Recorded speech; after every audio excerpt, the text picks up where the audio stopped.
Okay, guys, this is Attorney Walter Hnot. You know this basically video type. We go live. I go live for about an hour. You get a free disability attorney during this process. The calls that come in are very simple. It's about 5 to 7 minutes. Use a fake name throughout the process. Don't go into story mode. And of course, very, very, very important, remember to have your legal question up front. Also, if you're one of the callers calling in, please consider leaving a review online on Google. Go to basically Disability Resolution Law Firm or Disability Resolution Florida, and then essentially go ahead and leave a review. Throw some stars up on Google. We always love waking up to see those. Again, it's disability resolution. Now, we've got the first caller already on the phone. We're going to go right to the legal question. Good sir, what is your legal question? My legal question is, I had surgery. I had an EMG that showed permanent nerve damage. 2 years later, another EMG, permanent nerve damage. I was referred to a neurologist. 4 years later, I was going to go back to the same doctor who did my surgery for another review. And I was informed that by seeing him, because it's more than 2 years, my disability can be canceled. Is this true? No, of course not. I mean, they may send you to a CDR to check up on you, see what's going on, but they're not going to cancel it. They're going to be looking at essentially what changes you've had, any modifications, anything odd going on, any new developments. How have you been doing with the work environment? All those sorts of things. But no, this is not one of those situations where they can cancel your benefits because you just haven't sought medical treatment. But it is helpful to have medical treatment that bolsters the credibility of your impairment being the same severity or even worse. Okay, I'm going back to the same neurologist, and I'm going to probably reschedule another EMG to show proof of my nerve damage. Sure, absolutely. So that's something you would recommend? What I would recommend is going back to that doctor, having repetitive treatment from that doctor, and then basically from there, going ahead and getting an RFC completed, which is a residual functional capacity analysis form, which should essentially go ahead and outline the specifics of why you're having the difficulties that you are physically and any mental impairments that might, accrue as a result of it. Obviously, that doctor wouldn't be able to give that much testimony related to that. But yeah, you want them to fill out what your limitations are because they're the one that has a history of seeing you and they've seen you for quite a long time, even if it's not consistent treatment. Okay. Quick question. I know that's just off the wall. If I play video games on my phone, is that against the disability rules and regulations? I saw one of your videos about people playing video games. Is that true? So here's the thing with video games. The SSA is getting better at finding what you spend your time on, being able to search things, etc. They're not likely to look into it unless it's a CDI investigation where they actually send people to investigate you as a person through OIG, Office of Inspector General. But at the end of the day, what I would say is this, look, the problem with those video games is that they'll show that you're logged in for a ridiculous amount of time. And I don't know if the data for that particular video game, if requested by a warrant-filled search, would show, whether you're full-time on playing it, not playing it, etc. But the other side of the coin is some of these video games, boy, you could be on there all friggin' day, building something and then having something go after another thing or whatever. So the point is, could it be used as evidence against you? Yes. Has it been used before in case law that I've seen? No. But is there potential in the future since the SSA is going through a very aggressive auditing stage? Yes. So you just have to be smart about going forward. Okay. Thank you. That was my major question. Absolutely. You have a wonderful, wonderful day. Thank you, sir. Thank you. Thank you, good sir. Bye-bye. Bye. Perfect, guys. That was the first caller. Now, remember, basic rules. You call 407-279-1754. Let me put it up here real quick. 407-279-1754. Let's go to the next caller real quick. Here we go. Speaker is on. Hi, this is Attorney Walter Hnot. We are live on YouTube. Remember to use a fake name throughout this process. What is your legal question? Hi, Walter. This is Cindy. Howdy, madam. And I screwed up. I thought I had 9 months of my trial period. Okay. And I did not. Okay. And I think I'm going to owe. No review has been done. I'm just they just sent me a letter and I'm giving them what I've earned. And I'm freaking out. I don't know what to do. Okay. So, I mean, are you over? I called them when I got my job. I called them right off the bat when I got my job. Okay. So real quick, is this a situation where you're just going to keep working? Yes, I'm fine now. I tried full time over and over again the last 10 years. Finally it took, Right. and I can work now. I do not need it. So Okay. So, I mean, what I would say is this: have you filed with them to begin the Ticket to Work program? I did. And she said she would be able to see if I had 9 months left. And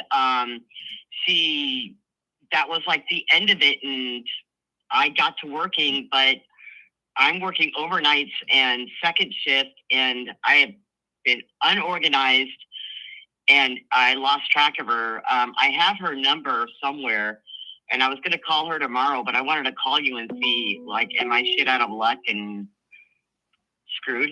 Well, no, I mean, remember, the whole point of this system is, and keep in mind, you're obviously earning over the extended eligibility period, the 36-month program Oh, yeah. after the, yeah. So the bottom line is the whole point of the Ticket to Work program is that you're working, you're going towards a common goal, you're reporting to them, etc. Because remember, even if you've worked 9 months, 10 months, 11 months, whatever, that doesn't mean that your impairments, you say you're fine, but do you know in 2 years from now whether or not you're going to be at full capacity to be able to continue to work?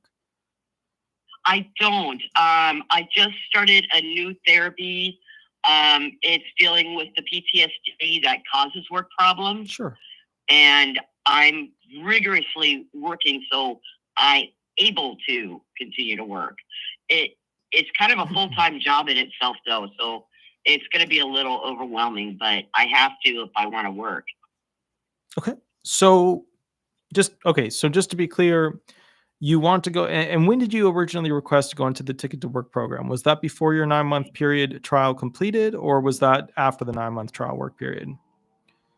Before I thought it started. I called before I even started working full time, and thinking I earned more than the allotted amount. So I think I started work in July, and I called them in June. Mm-hmm. Okay. So bottom line is this: you want to trace back to that original phone call that you made, and even if it's just a phone call that you had in there, because somewhere in there somebody notated that you asked them about the trial or the Ticket to Work program. Find that phone call, and then basically put together a 795 notice. So, go to, Google, type in SSA 795 PDF and put in there, I requested on this date and this time to go ahead and begin the process for review for Ticket to Work program.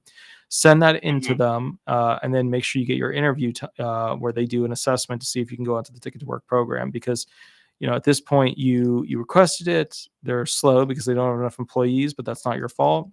And at this point, you should be able to access that and get started on that program or rolling with that program. So bottom line is you should be okay. Yeah. Okay, good. I just want to be honest. I don't want to do anything underhanded or sinister or anything like that. Sure. If I owe money, I'm going to pay it back. I don't want to keep something that's not mine. So yeah, I gotcha. So, yeah. Okay. Yeah. No worries. All right. Perfect. Thank you. Absolutely, madam. Have a wonderful, wonderful night. All right. Thank you. You too. Thank you. Bye-bye. Bye-bye. Bye. So I just want to do a quick thank you to Bestie FSW Lady for the $1.99 donation. That's absolutely awesome, and I really, really appreciate it. We also got Diana Fernandez here who did $1 donation, who's always a big donator, and we really appreciate that. Also, howdy, Diana. Howdy. So let me get to the next call real quick. Okay, we've got the next call. We are on speaker. Hi, this is Attorney Walter Hnot. We are live on YouTube. Remember to mute it on your side, so muting the computer on your side. You get about 5 to 7 minutes. Use a fake name throughout this process. Remember to have your legal question ready. What is your legal question? Go ahead. Yes, this is Red Foreman calling. Perfect. My question is, I don't totally understand grid rules. Okay. What happened was I had to quit work 3 years ago. I used to work construction all my life. Okay. And the last 9 years before I quit, I worked in a prison as maintenance electrician. Okay. Now, when you look at the grid rules, I don't understand as I'm looking at it. It says age. I'm 59 and a half. Okay. Then you have education. That's where I'm a little confused. Okay. So, because it says high school graduate or more does not provide for direct entry or does provide. Okay. And I'm a skilled worker. Okay, so you really don't want to know about education. You want to know about previous work experience with the direct end. Or no, sorry, you want to know about education. Okay, gotcha. So direct entry. So they're talking about, can this person potentially go back to that education path with that level of skill, that level of knowledge, correct? Yes. Okay, so basically, just for people who are watching, there are grid rules. When you're 45, the grid rules start, and at 50, they become useful, and then at 55, it's even easier to be found disabled, 60, even easier to be found disabled. So you're 59. When did you apply for disability benefits? A couple weeks ago. Okay. I waited because I tried to start my own business for a few years, and I just couldn't do it because physically I've got 3 different things going on. Okay. But I just couldn't do it, and I closed my business. Okay, so you might be able put, because I didn't make much money at all. They put my earliest onset date as the date I resigned from the prison. Okay, which is what? Which was December 4th, 2020. December 20. Okay, so what age were you at that point? 3 years ago, so I would have been 56 and a half. Roughly. Okay, all right, so then you're definitely in the 55 plus category. Okay, so all right, so what we're gonna do is we are looking for advanced age. Cool, let's take a look real quick. I'm just scrolling down this thing. That's fine. I'm stuck on looking at it too. Yeah, I'm stuck on the closely approaching retired age. And let me get up to the advanced age. I'm sorry about my dog in the background. He yeah, likes to no bark worries. when I'm on the phone. Yeah, no worries. No worries. No worries. Okay, so what was your highest level of education? 12th grade. And then I had a 5-year apprenticeship, union electrician for 20 years. Okay, so that's going to add like high school plus. Okay, directing skilled work. Okay, and now just answer me this. When it comes to, obviously the education is electrical work. Are you able to climb ladders? Are you able to run wires, stuff like that? No. Okay. I need double knee replacement. And last year I went to a doctor and my shoulder's been worked on since 2004, a couple different surgeries. And last year he told me they're not going to touch it. You won't get a surgeon to work on it. I got a massive tear. And it's just totally blown. I've blown it out, the last couple times. Okay. Okay. So what this is really coming down to is, let's go back to the grid rules real quick. So I can't squat. I can't kneel. I can't run if my house was on fire. You know what I mean? And then my shoulder, I got very limited use. I can't use it over my head at all. Okay. Let's look up the dictionary occupational titles, see what your actual title SVP based work was. What was the last job that you had? I was self-employed was the last job, but the one I had to resign from because that's where I got PTSD, was in the prison. Were you working there? Did you own your own company? Yes. Okay, so we're just gonna say skilled work. Because president, any industry, we pull that one up. We look at it SVP 8, so which is one down from SVP 9. All right, so that's code 189.117-026, which is going to be your highest. How long did you do that job for? My self-employment? Yeah. Oh, I only had a couple weeks for 2 years. That was after I quit prison. I was there 9 years, and then prior to that, I worked actual construction all over the U.S. So you said a couple of weeks. IBEW. So you said a couple of weeks for a 2-year period, right? So it's just very hardly any. Okay. What was the prior job you had? Do the work physically and mentally with my PTSD. I'm like a prisoner at home. So you were a prison. What did you do at the prison? Electrician. Maintenance. So. Okay, let's see what we got here. Okay, so we're looking at regulation, maintenance needs, establish vocational policy, interviews. It might be this. Let me see. This SVP 8 directs and coordinates vocational work programs in governmental correctional institutions, confers with administrative supervisor staff. No, this is more like superintendent. Let me just go with an electrician and see what kind of SVPs we're looking at with that. let's go down here. Electrician helper, electrician maintenance. That's going to be you. SVP 8 as well. Installs and repairs electrical systems, apparatus, and electrical and electronic components of industrial machinery and equipment, following electrical code manuals, schematic diagrams, blueprints, and other specifications, using hand tools, power tools, blah, blah, blah. All right, and that's 829.261-018. So let's go back over to here with our grid out options. So we're looking at advanced age, higher than high school, or more, does not provide for direct entry into skilled work because you can't, because you get the big knee issues.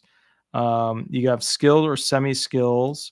And then obviously at this point we would ask, are they transferable? And that's what a vocational expert would answer, but you're shooting for no. So you're looking to go ahead and meet essentially 201.06 from the grid rules for the sedentary. That's what I thought, but I wasn't quite sure if I was reading that correct.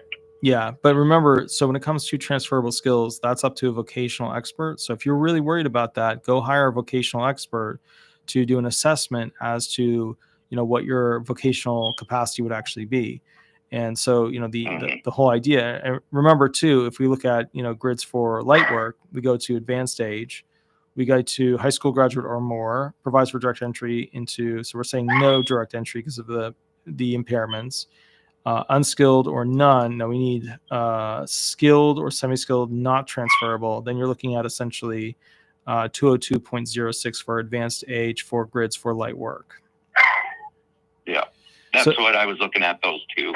Now, what you're going to need for a claim like this is get an RFC letter showing, many, many functional limitations of, standing, pushing, pulling, crouching, kneeling, stooping, whatever.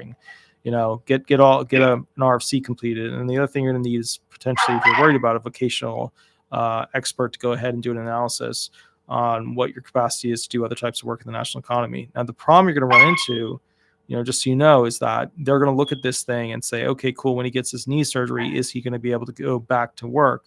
It sounded like you said both knees. When's the surgery for either one of those knees? Nowhere in the near future. Why not? Because with my PTSD, I've always had anxiety with needles and IVs and all that all my life. And now with the PTSD, I got to do blood work here soon. But the last blood work I did, I went full-blown panic attack. And I would say as soon as they stick me with a needle and my heart rate goes up, they're probably going to do surgery this soon. Okay. So is my guess.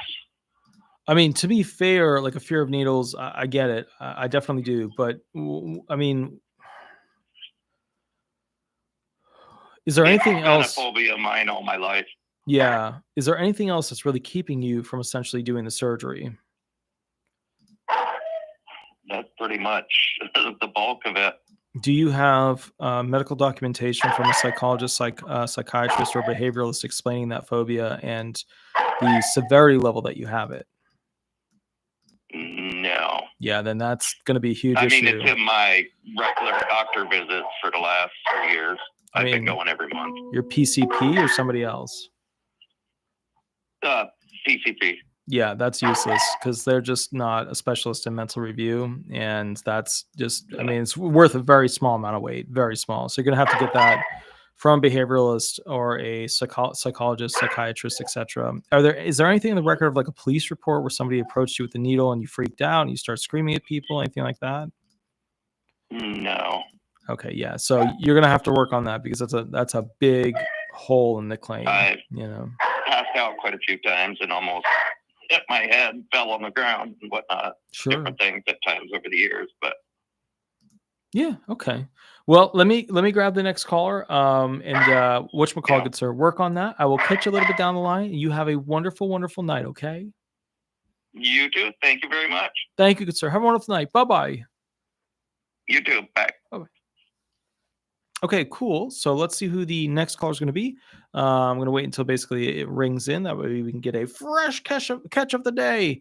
Here we go. There it is. Perfect. Okie doke. Here we go. Hit the speaker. Hi, this is Attorney Walter Hnot. We are live on YouTube. Remember to use a fake name throughout this process. We do basically go ahead and answer live Social Security disability questions. What is your legal question? Go ahead. Hi, Walter. It's David.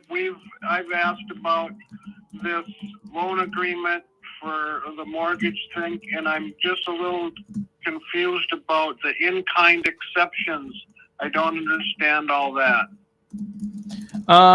Okay, so like you're just wondering like what's considered in kind, like Yeah, do I have to qualify for them things, or do you have to are they just qualify? suggestions? No, they're things that people give you. So like if somebody's giving you, for example, like housing or food or shelter or both, yeah. That's what they look Okay. for when they count income. So okay, so let me give you an example. If your aunt or cousin or brother or sister, whatever, if they give you a room to stay in, boom, you're gonna get hit with in-kind support and maintenance. If somebody's consistently giving you food, even though they're trying to change that rule, boom, they're gonna hit you with in-kind support and maintenance. So if anybody's giving you stuff like that, food and shelter, then the SSA may do a calculation that ultimately reduces your SSI benefits down from the max to like that $600-ish amount. Yeah. Okay, so I mean, all I'm really getting from him is my mortgage. He's helping me pay the mortgage and the utilities. Other than that, I'm not receiving any funds or anything from anybody else. Yeah, that would count because he's helping you pay the mortgage. That would count.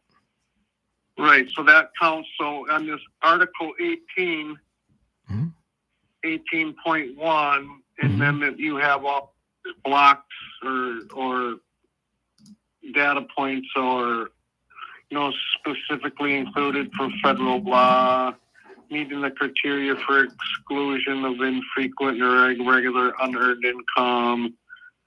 What of that would apply? Oh, from my loan agreement? Oh, Yeah.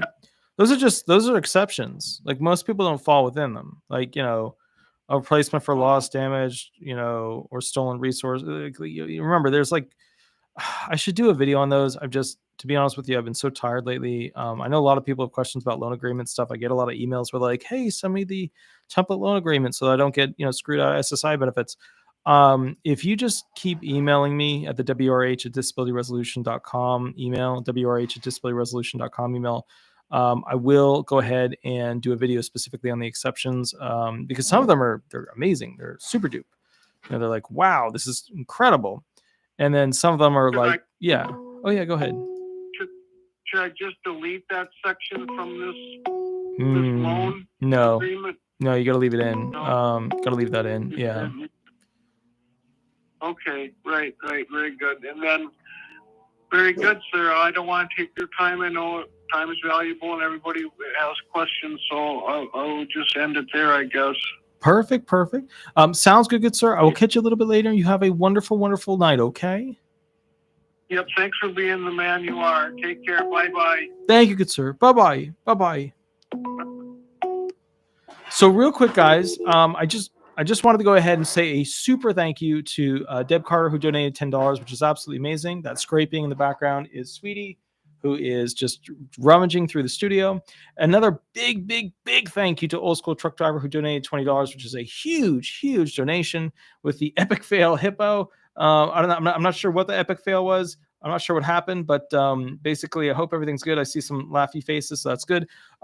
Real quick, so again, a super thank you to Old School Truck Driver. We're going to switch over to the next caller right now. Remember to use a fake name throughout this process and have your legal question ready. What is your legal question? Go ahead.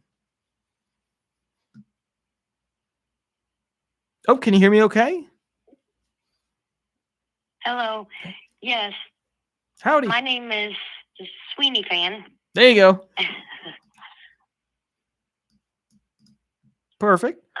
What is your legal question? Go for it. I'm just calling because I had asked previously. Sure.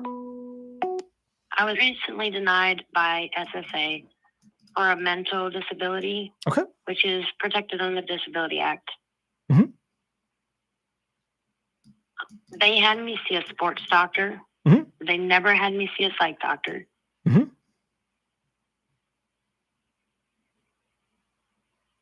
And basically did not contact all the information that I had submitted in for my doctors.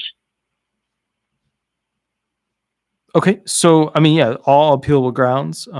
Medical professionals, I mean, some good options there, some not.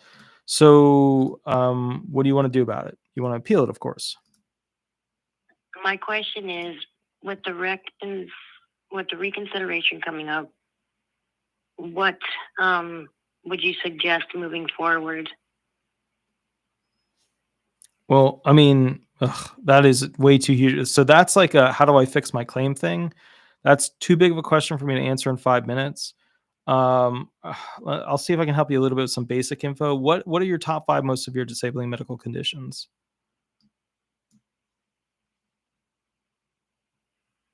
Bipolar with depression, OCD, autistic.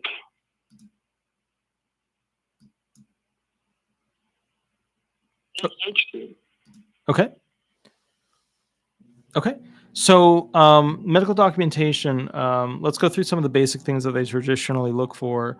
With most of your medical treatment, are you seeing somebody where they're basically doing a full review of you every couple of months, or is this like when you see a behavioralist, psychologist, psychiatrist, just like a medical review update?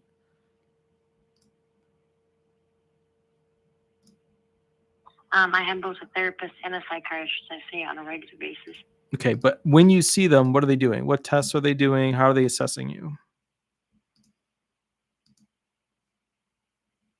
I honestly don't feel like they're doing enough.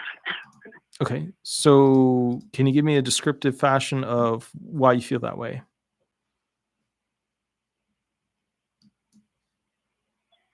Basically, last time I was sitting in a room looking at a monitor, she basically rushes through and says, okay, do you need medicines? Do you want to up your medicines? What are you feeling? Yeah, so basically medication updates. So they're going to be looking for essentially, And my therapist is yeah. a bit more in tune with me. Okay. So they're going to be looking for basically like inpatient medical treatment, things where you were having a really difficult time with those impairments and struggling, and objective evidence showing those issues. Repetitive, testing where they're trying to assess your current severity.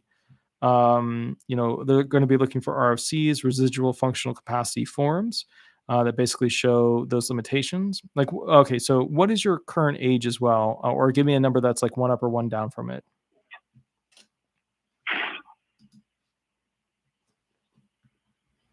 46. 46. So you're under 50, which means grid outs are going to be a little bit tougher. So when was the last time you were inpatient in a medical mental facility?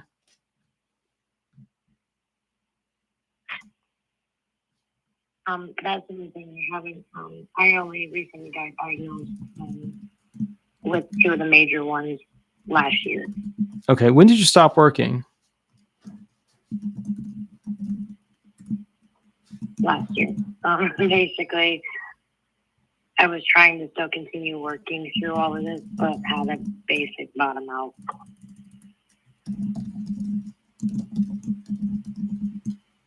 Okay. So what type of job are you doing? I haven't worked full time since like 2014, so basically entry level, seasonal, part time. Okay. So you've stopped working. How are you supporting yourself?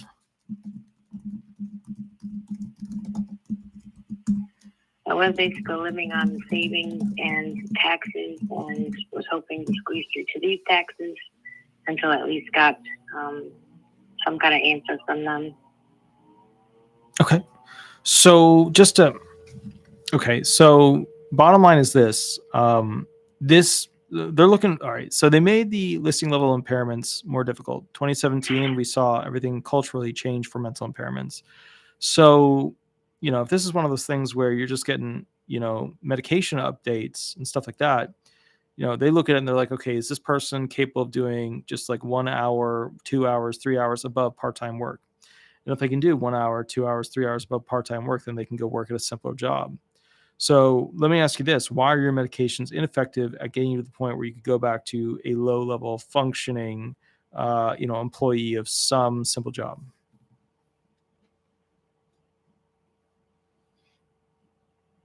Basically, because I was misdiagnosed for almost over a decade. Okay, but again, you're on medications now. Now, over the past year, you've been taking them. Why are they ineffective?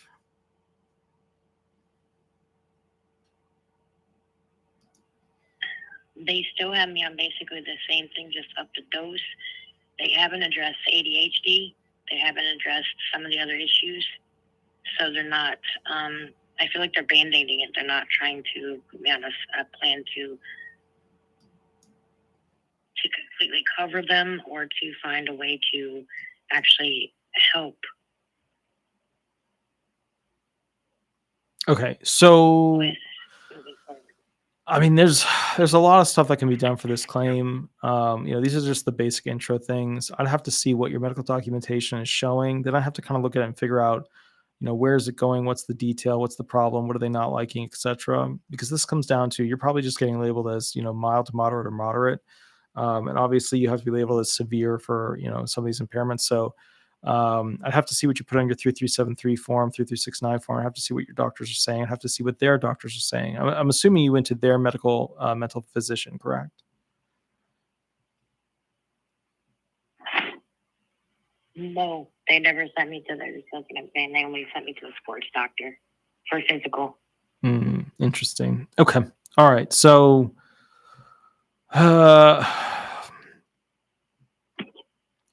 call me tomorrow. I'll see if I can do a quick assessment of the claim and then basically go from there. It's just without seeing your medical evidence and knowing like what they're unhappy with, I can't tell you like what you need to fix. Because, with a lot of this stuff, there's general stuff you got to do. And then with, everything, there's like the thing they don't like, the thing that they found, the thing that they're using against you. And then fixing that is important for the recon period.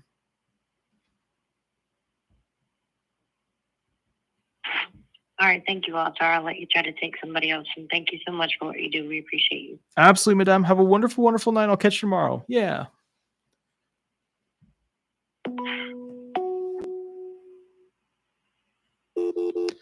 Okay, cool. So we're going to go. Oh, I think I hit the wrong button. I did hit the wrong button. Here we go.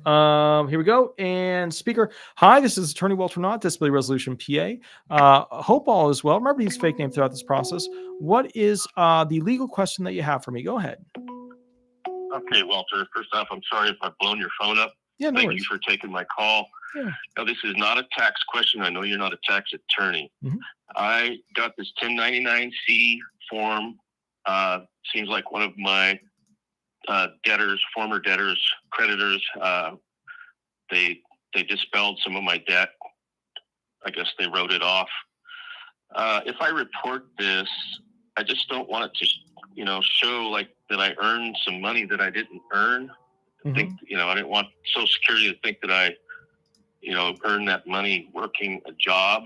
Mm-hmm. And so I need to report this somehow, but I just wanted to know if you have any kind of information on how I should go about this, because the tax people that I've talked to, they really don't know anything about, Social Security side of it.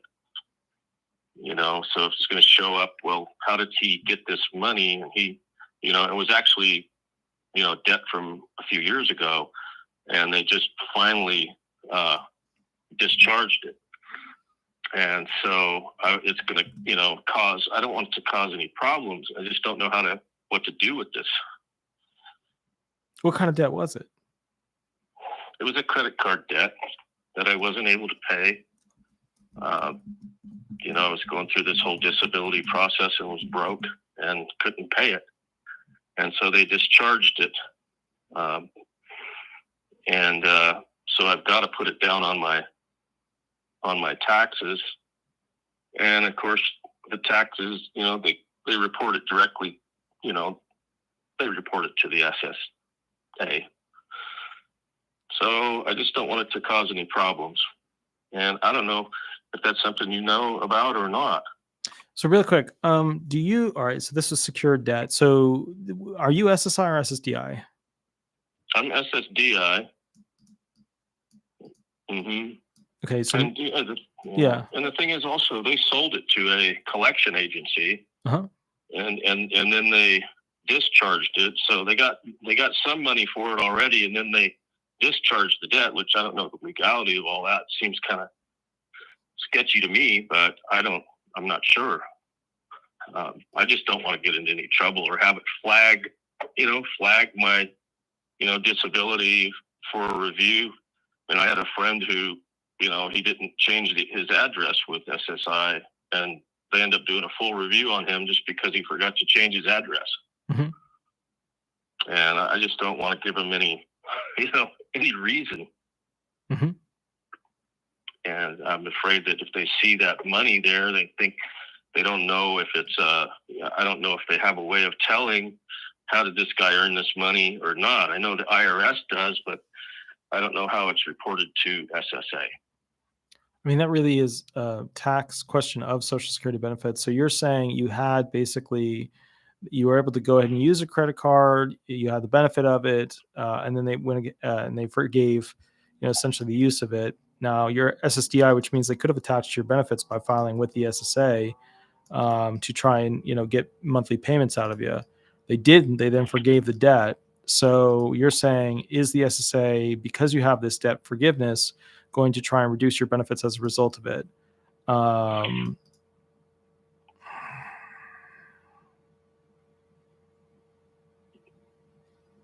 don't know because you had a gain. Yeah, I did. I mean, I guess it would be considered a gain. Yeah. And I want to report it. I certainly want to report it. And, I mean, I know that, it's going to look real bad if I don't, because, of course, the debtor is going to, has probably already reported it to the IRS that they forget. Yeah. Discharged. Yeah. So I guess, I don't know if I'm not sure. Send me an email, because the way I would see it is, okay, let's say that it's a gain, right? Is it traditional income? No, obviously not. Is it not countable income? I'd have to see what category that fits into. And then from there,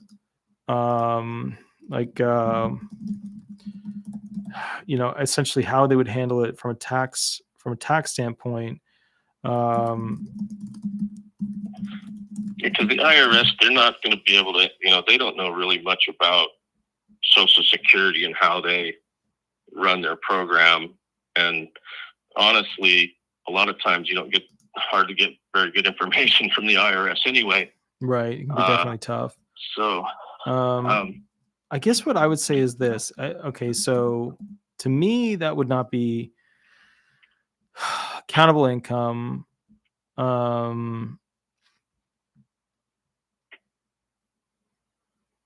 I don't know. I'm not sure, because it ultimately comes down to how the SSA categorizes it, and whether it's, not traditional income, or, it's more like an investment thing.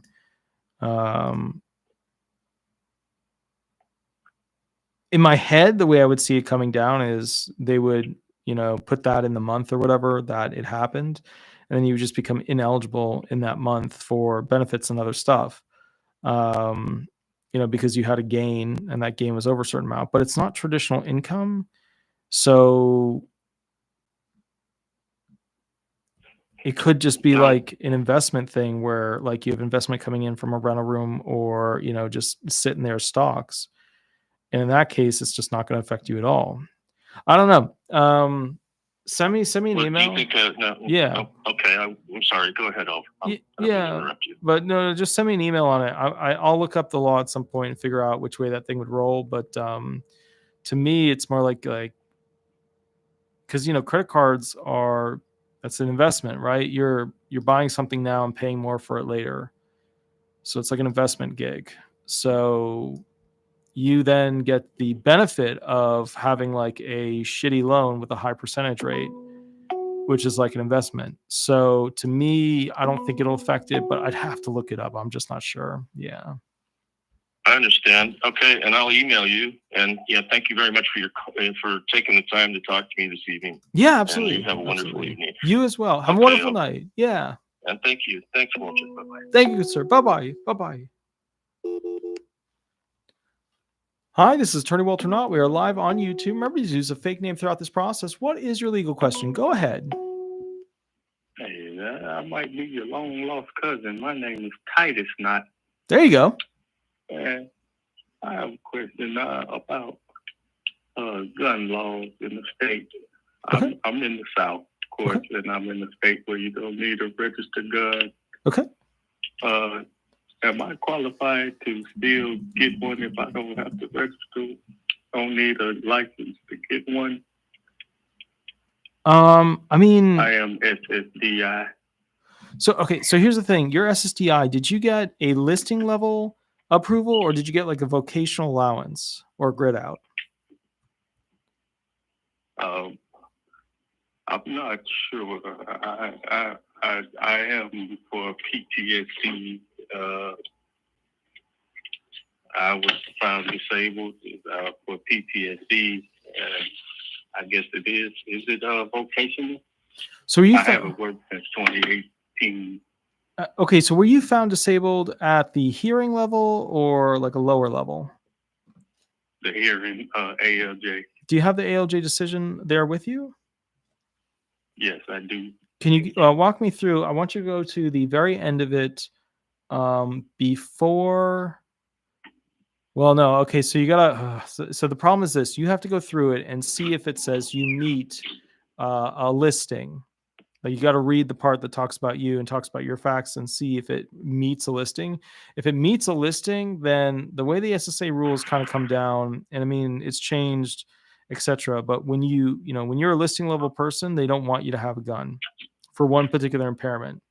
Because if you have PTSD at that severity level, they just don't want you to have a gun. Now they're not going to report that to the National Background Check Group, but it's one of those things where they just don't want you to essentially have a firearm. Now they keep overturning the final rule on this, for like having them submit the thing to, the federal, firearm regulation and restrictions on those people. Let me see if I can find it real quick on here. Hold on. Okay, on February 2nd, 2017, the House of Representatives passed a Congressional Review Act disapproval resolution to overturn a final rule promulgated by the Social Security Administration regarding implementation of firearm restrictions for certain persons. Blah, blah, blah, blah, blah. This enacted joint resolution vacates the SSA final rule. It also bars the SSA from promulgating any future rule that would be substantially the same as the vacated rule unless the agency receives new statutory authorization to do so. Okay, yeah. So basically, they're prohibited right now, although they may change this because it's a blue government right now. Basically they're prohibited right now from going ahead and handing your info over if you request a firearm, even though you might have a listing level criteria for PTSD. Now, if you don't have a listing level criteria for PTSD, right? If you're not 12.15 listing and you're just a vocational allowance, you don't have to worry about it. Go get a gun, go get a bunch of guns. But if you're a listing level criteria, you're always going to have to watch that because when somebody is that severe, they're worried if they have anxiety, depression, panic attacks, low IQ, schizophrenia, OCD, bipolar, mood disorder, whatever. They're worried about those people at that severity level because those are the types of individuals where they're in and out of mental facilities overnight all the time. So yeah. Because I was looking at it. I got my decision letter. And what were you saying I need to look for on there? So what you want to look for is basically where they talk about, did you meet, equal, or exceed a listing? Again, did you meet, equal, or exceed a listing? If they say that you didn't meet, equal, or exceed a listing, and they're probably going to be looking at 12.15, then you're good. That means you got a vocational allowance or grid out. In that case, it's not going to matter. You can go ahead and buy whatever guns you want. If you did meet, equal, or exceed a listing, then you're going to have to be careful because they could change this rule in the future. Right. Because I don't really see anything even naming about any type of listing on here. So, I mean, here's the kicker. If you want to send me the fully favorable and then call me next week during the, like the live thing or whatever, I can just quickly go through it and let you know, boom, right here, this section, this page, this, paragraph, this is where they said what you have. You're either this type of approval, that type of approval, or that type of approval, and how it would affect your ability to go ahead and buy a firearm. Okay. Mm-hmm. And quick question, was elaborate one more time on gaming, like earning money on Twitch or something like that is not a good idea under SSDI, is it? Well, the deal with Twitch is this: like, if you're doing a repetitive job and you're on Twitch, then they're going to say you're working, even if you're earning under, the SGA, and you're on there all the time gaming. Then they're going to use that against you as part of a CDR to say, look, you're gaming, you're doing this like a job, even though you're not getting paid much. This is normally what somebody would get paid for this type of thing for their hours. Therefore, you're over, blah blah blah blah blah. So kind of the bottom line is, and this is the problem between somebody who just posts a video, a couple of videos a week on YouTube versus somebody who's on Twitch. The people who go on Twitch, they play for like 3 or 4 hours every single day. And that is like a real job because it takes time to set it up, make sure you're rolling, make sure you have everything going. And all of a sudden, real quick, that's almost like a full-time job for a video game player. So the bottom line is, just to be very clear on this particular thing, Twitch is something they're going to use that against you. Yeah. Okay. And other question, quick question. I guess I need the email so I can send you my fully favorable letter. Is your email on your page, your YouTube page there, and I could send it over? Oh, I'll give you the email. Yeah, I'll put it into the chat section. The email is wrh@disability resolution.com. This is actually probably going to be our last call for the night because I can see Sweetie has to go outside. But yeah, so bottom line is this. Just go ahead and email it over to wrh@disabilityresolution.com. And then from there, I'll go ahead and I'll do a quick scroll through it. I'll find it for you, and then I'll tell you where to look for it. Yeah. Okay. Yeah, I'll probably shoot you either that email tonight or in the morning. Sure. Yeah, just remember, I've got a zillion things to do tomorrow, so I probably won't be able to get back to you until like Monday, Tuesday, Wednesday kind of gig. Yeah. Okay. During the week, next week. Yeah. Okay. Yeah. All right. All right, man. Perfect. That's all I need to know, man. Appreciate you calling. I appreciate what you're doing for us. Thank you. Well, sounds good sir. You have a wonderful, wonderful night. I will catch up with you a bit down the line, and we'll go from there. All right, man. Take it easy. Thank you, good sir. Bye-bye. Bye-bye. So real quick, guys, that's going to be the last call because I've got to take Sweetie out. And just real quick, I want to do a shout out to Diane Fernandez, who did a $1.49 donation, which is absolutely awesome. Has a little city skyline there. I want to do a quick shout out to Not Guilty, who did another $1 donation, which is amazing. Diane Fernandez and Not Guilty doing quite a few donations, which is awesome. Rose L with the big $20 donation, #1 fan, which is awesome. Very, very cool. Love it. That's awesome. And I really appreciate it because those help me do the house stuff next door. Annabelle Wynn, thank you for the $10 donation. I see a little happy person with the 5 behind it. Let's see, that was the 5th super on a live stream, which is just absolutely amazing. It's just really, really good. The last one here, if James, $5 donation, let me go ahead and give that a little heart.